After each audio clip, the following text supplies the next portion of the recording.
আল্লাহ নবী আল্লাহ বলেন ইয়া আইয়ুহাল্লাযীনা আমানু যকুরুল্লাহ যিকরান কাসীরা ওয়া সাব্বিহুহু বুকরাতাও ওয়া আসীলা।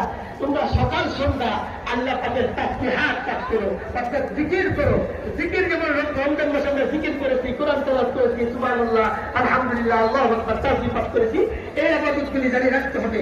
7 নম্বর হলো আল্লাহ পাকে আল্লাহকে ভয় করতে হবে আর সত্যবাদীদের ওয়াকুনু মা'আস সাদিকিন, আল্লাহ ওয়ালাদের সাথে থাকতে হবে। কেননা আল্লাহ ওয়ালার ভিতরে আল্লাহর তাকওয়া আছে, তার সান্নিধ্যে থাকলে তোমার ভিতরে সেই তাকওয়া অর্জন হবে।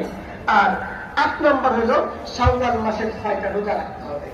এটাও আল্লাহ নবীজি বলেন মান সামা রমাদান সুম্মা তাবাহু সিত্তাম মিন শাওয়ালিন কানা কাসিয়ামিদ দাহর।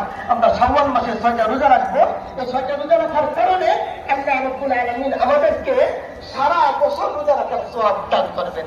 আমরা ইনশাআল্লাহ যে পারবো, ইনশাআল্লাহ আল্লাহ আমাদের সবাইকে তৌফিক দান করেন। আমি নামাজের নিয়মটা বলে দিচ্ছি।